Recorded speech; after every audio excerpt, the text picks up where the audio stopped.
pohon bulu, pohon winong, wangkal, pohon gondang, pohon suko, beringin, pohon segawe, itu banyak sekali macamnya. Dan sekarang ini, dan pohon besar itu sebetulnya merupakan jati diri kita, jati diri Pulau Jawa. Jadi artinya antara Pulau Jawa dengan pohon raksasa itu satu kesatuan yang dia bisa dipisahkan. Itu namanya pohon raksasa itu merupakan jati diri dari Pulau Jawa. Sebentar Mbak, ya. Potong sebentar aja. Iya. Leluhur-leluhur kita dulu kan sudah menanam pohon-pohon besar itu. Iya. Terus kemudian lama-kelamaan sekarang pada ditebangi semuanya itu bagian dari grand design, atau kan memang generasi selanjutnya yang tidak paham akan pentingnya pohon-pohon besar itu?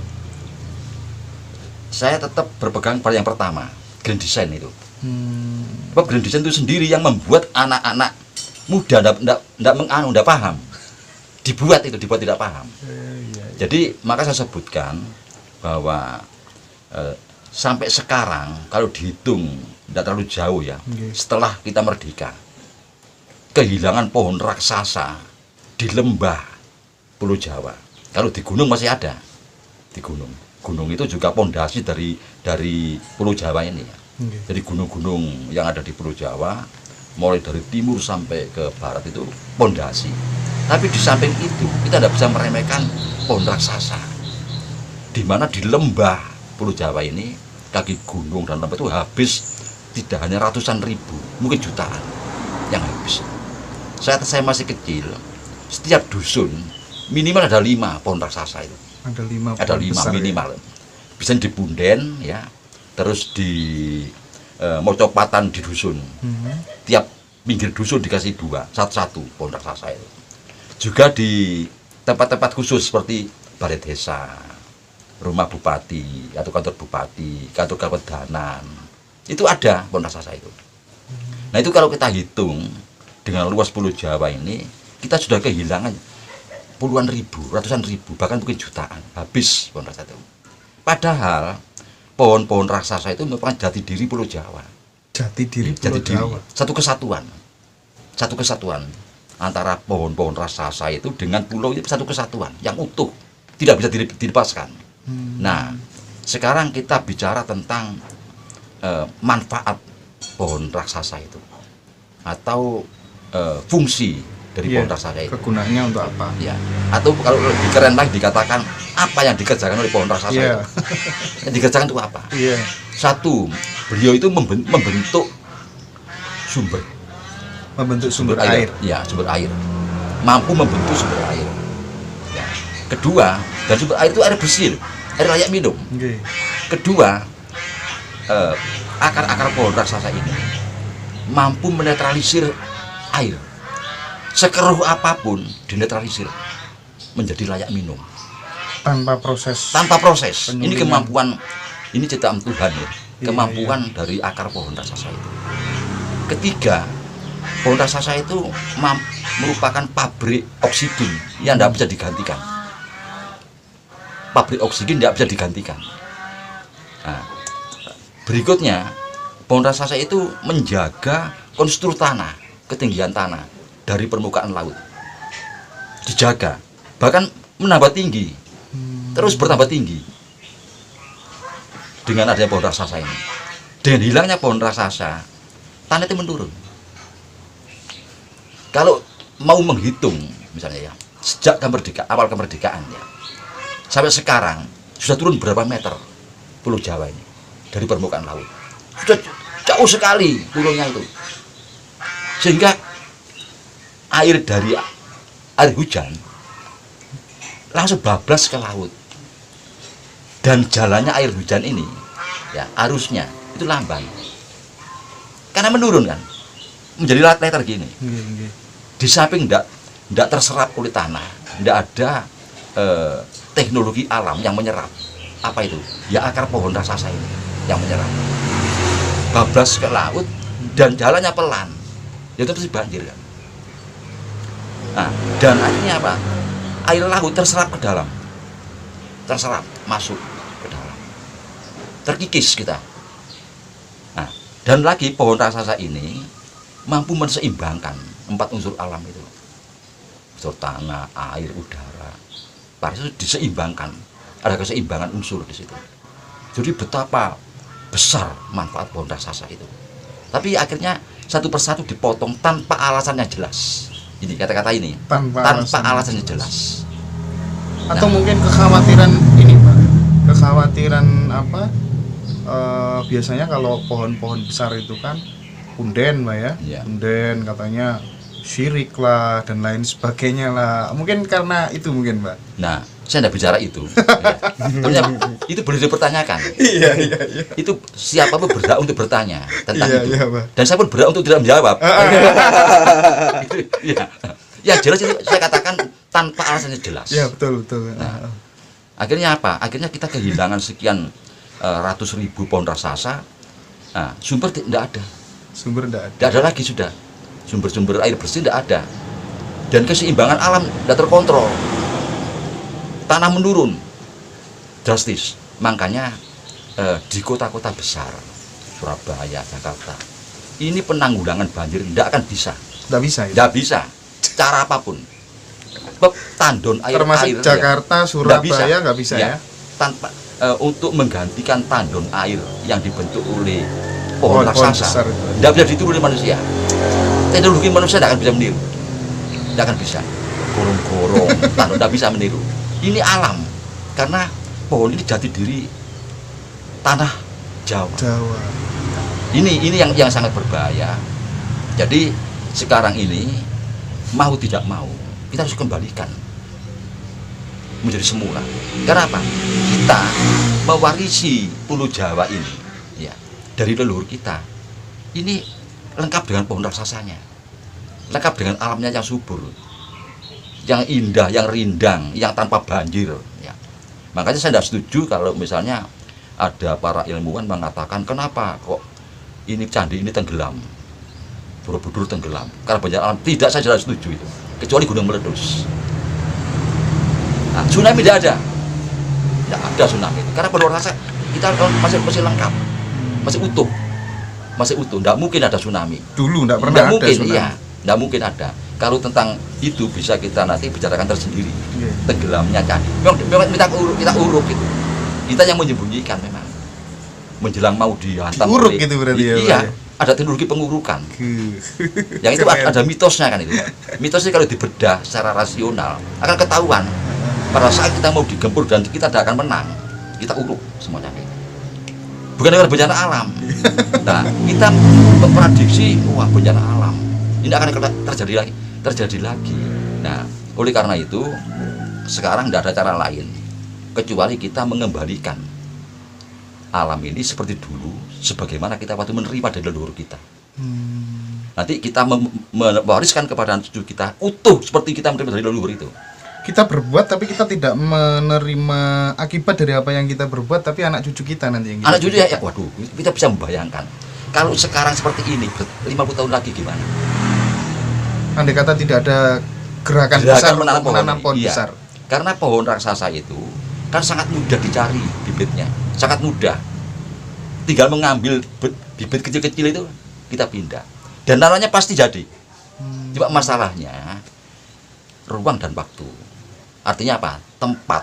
Tanah. Satu pohon minimal 300 meter persegi. Minimal satu pohon. Paling enggak 250 meter persegi. Harusnya perhutani sadar itu, Mbak.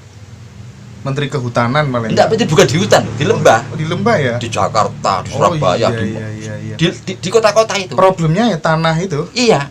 Nah, sekarang kalau satu pohon itu butuh lahan 300 meter persegi. Itu kalau kita bicara tentang harga. Ya, harga. Nah, sekarang saya hanya memperbandingkan. Iya. Bagaimana kalau satu pohon ini yang mampu memproduksi sumber air bersih layak minum dinikmati oleh 100 kakak dalam waktu 50 tahun. Iya. Berapa nilainya? Iya. Tidak sebanding. Iya, tidak ada apa-apanya. Harga yang kita keluarkan untuk beli tanah untuk menanam pohon besar tadi. Yang kedua, tentang waktu. Pohon sekarang ditanam, baru 50 tahun akan datang. Bisa berfungsi. bisa bekerja dengan maksimal pohon itu, membentuk sumber di ketinggian tanah. Tapi memang bahaya itu 50 tahun akan datang. Bahaya itu. Iya. Bahaya besar yang akan diprediksi ya, dijongkok bahwa akan pecah Pulau Jawa ini. Ya, 50 tahun akan datang, iya. Itu. Jelas akan pecah. Itu dijongkok sudah ada. Sudah ada. Nah, makanya kita harus hati-hati. Supaya tidak terjadi, sekarang harus kita tanam pohon raksasa itu. Demi 50 tahun akan datang. Jadi bukan untuk sekarang, jelas bukan untuk kita, jelas bukan itu. Untuk anak cucu. Kita tidak menikmati apa-apa dengan menanam itu. Tidak menikmati untuk anak cucu. Itu namanya kita membangun untuk anak cucu. Lainnya ya untuk kita sendiri. Iya. Mana kita bangun untuk anak cucu, kan tidak ada. Ya ini yang untuk anak cucu. Nah, ini kalau kita mulai, nah ini paling bagus di Punden. Punden itu tidak beli kita. Karena di Punden itu dulu setiap Punden ada pohon raksasa. Kita kembalikan. Nah, kita harus berpikir rasional. Tidak berpikir secara mitos bahwa pohon raksasa itu kualat dan sebagainya, itu demit. Wah, itu tidak ada seperti itu. Lalu kita itu cerdas ya Pak ya. Karena supaya anak cucu tidak sampai memotong pohon raksasa, beliau mengatakan hati-hati, kualat. Nah, kata-kata kualat, kata-kata itu angker, itu bahasa hukum orang-orang kuno. Kualat, angker itu bukan bahasa mitos ini. Sekarang ditarik ke mitos, gugon tuhon ya, irasional, bukan. Ini bahasa hukum.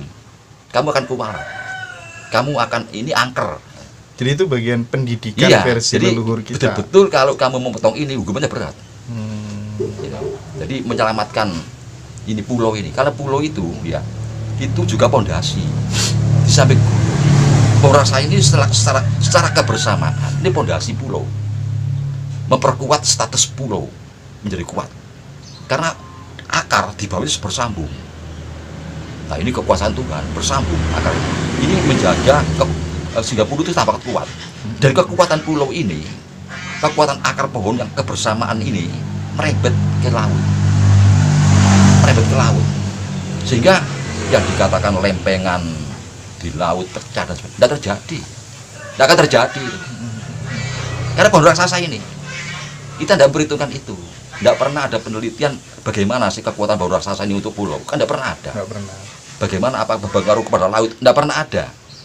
Karena pohonnya sudah habis. Hanya tinggal di gunung-gunung aja pohon raksasa itu. Di lembah tidak ada. Dan itu yang hilang jutaan pohon. Nah, main-main. Padahal jati pohon raksasa itu jati diri Pulau Jawa.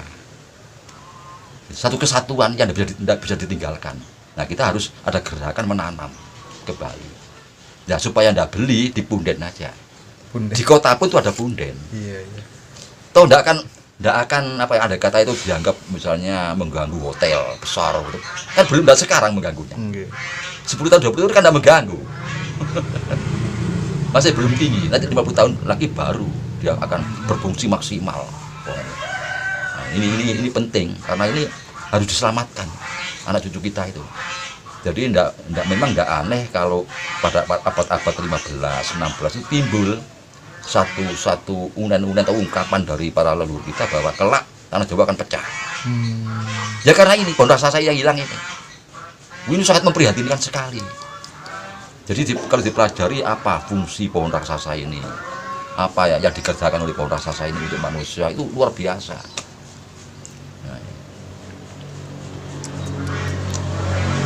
berarti bisa dikatakan jika kemudian Indonesia ingin lepas dari bahaya-bahaya tsunami ya, salah satu solusi konkretnya ya ada gerakan besar untuk menanam pohon raksasa itu tadi. Berarti ini harus harus benar-benar menjadi semacam pemikiran besar dari pemerintah. Ya betul, mestinya begitu. Iya, kalau ingin menyelamatkan kita kelak. Iya. Karena kan itu butuh budget yang tidak kecil juga. Iya. Tapi berpikirnya jangka panjang. Jangka panjang. Dan pohon raksasa di lembah itu ya, secara kebersamaan itu menahan angin. Oh iya. Jadi seperti angin-angin sehingga badai segala macam badai bisa terkontrol tertahan, ya, Mbak, iya, ya. tertahan. Betul, logis. Dan pohon raksasa itu bisa dikontrol loh. Misalnya ada cabang-cabang yang mau patah. Apalagi sekarang kan ada apa itu porlip itu yang tinggi itu untuk maparasi yang kira-kira tua. Oh iya, iya, ada. iya. Dulu pun tidak ada orang sudah gerak begitu. Sekiranya berbahaya Iya. gitu bisa dipotong. Dipotong. Yang penting akarnya ini. Akarnya yang penting menahan tanah itu. Jadi sekali lagi itu kalau dari resolusi pandangnya Mbah Gatot bagian dari grand design ya. Nah, ya. iya untuk menghancurkan kita. Nah, Iya. sampai sebegitu Sampai parahnya. begitu, ya. Jadi sistematis sekali gerakannya itu. Apalagi kalau kita tahu Mbah di abad 14, 16 dan 18 itu kan Jawa itu memang benar-benar mulai dihancurkan. Anak-anak Jawa itu dibikin tidak senang pada Jawa, dibikin tidak percaya diri. Betul. Karena keyakinan saya Mbak, kalau misalnya Jawa itu mendapatkan supremasi dari dunia, maka Yunani kuno, Cina kuno, Mesir kuno itu ya karena sudah menganggap Jawa itu kan ibarat makanan gitu kan, prasmanan Mbak, Iya, lengkap semuanya Iya. ada. Sementara kalau Yunani kuno itu kan paling hanya semangkok soto ya. Iya, betul. Mesir kuno hanya sepotong roti, Cina kuno hanya semangkok bakso gitu. Iya, iya. Dan Jawa tidak pernah ditulis dalam sejarah sebagaimana mestinya. Tanggapannya panjenengan bagaimana? Ya, itu memberikan kesan kepada kita sekarang dan anak cucu kelak bahwa kita ini memang tidak ada apa-apanya. Kalau terbalik kan. Maksudnya terbalik. Nggih. Apa kelemahan mereka itu diberikan pada kita, kelemahan itu. Kelebihan kita diberikan sama mereka. Dibalik. Ini namanya dalam petunjuk Jawa ini dibuat sungsang bawono balik. Sungsang bawono balik. Nggih. Insyaallah, nggih. Oke, mudah-mudahan terkait dengan bahaya tsunami ini Indonesia bisa selamat ya Pak ya? Iya. Selamat. Jadi yang kita lakukan jelas. Jadi tidak bisa misalnya pohon raksasa di kota digantikan oleh bangunan-bangunan bertingkat, pencakar langit, ya tambah hancur kita. Tambah membebani kan. Sehingga ketinggian tanah di kota itu lebih keras, lebih drastis turunnya. Ya Mbak, ini terakhir sebelum live-nya selesai Mbak. Iya. Kalau kita berbicara tentang Sumpah Palapa itu, seolah-olah dipersepsikan sebagai sesuatu yang sangat imperialisme. Jadi semacam kayak agresi militer gitu loh. Padahal kalau dilihat dari sumpahnya itu, Tan Ayun Amuktia Palapa itu kan puasa seumur hidup untuk menjalankan amanah dari leluhur yang dilakukan Patih Gajah Mada. Itu juga semacam terjadi pembelokan begitu, Mbak. Yang namanya Gajah Mada itu juga orang-orang cerdas ya, yang paham tentang negerinya. Jadi beliau itu yang dilihat kan orang-orang yang segen. Jadi yang namanya Nusantara itu bangsa satu gen. Satu gen. Jadi bukan bahasa lain. Sehingga dijadikan satu negara. Nah, karena kita itu satu keturunan. Nah, dan alamnya sama. Mempunyai sumber daya alam yang sama.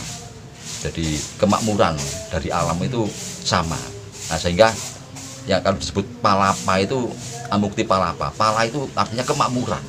Iya, waktu itu kita mengenal pala. Ya. Polo itu ada polo kependem, polo gumantung, polo kesaemprang, polo wijo. Itu semua hasil bumi itu. Apa mungkin waktu itu gini, Mbak?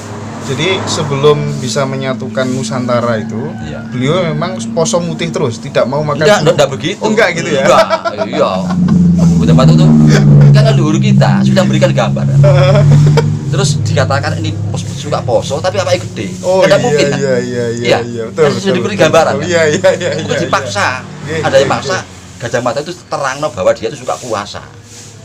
Tapi oleh leluhur digambar gede apa dempal. Enggak keliru ini. Sing ngomong iki lho ndoro itu ya. Ini ya kita menjadi tidak cerdas ya. Iya. Nah, kita kan sudah punya paham tentang tirakat poso, tentang pola makan kan. Artinya itu sedikit penuh gizi. Sedikit Iya, gizi. enggak banyak tapi udah ada gizinya. Nggak harus Nah, terus nggak mau makan sampai 3 hari, 4 Enggak, hari. enggak 5 perlu hari. kan. Yang penting penuh gizi. Juga tidur, enggak perlu tidur lama-lama, berkualitas. Semat itu Pak ya. Nyenyak enak. Cerdas Nah, itu ya Pak ya. bangun 1 jam seger sudah. Oh, iya. Kayak kan gitu kan. Pola-pola hidup kita itu begitu ya. Leluhur kita dulu begitu. Iya. Jadi itu tertata. Jadi yang namanya orang bertapa itu tertata hidupnya. Gak kok terus los. Iya, jadi demikian. 1 tahun nggak makan gitu Pak. Enggak ada. Dasar ke Prabon, artinya Anda kerja sudah ya. Nah, kita sudah mulai menggali ilmu kembali. Mempelajari ilmu kembali dan hidupnya teratur. Teratur. Itu namanya topo. Namanya bertapa. Oke.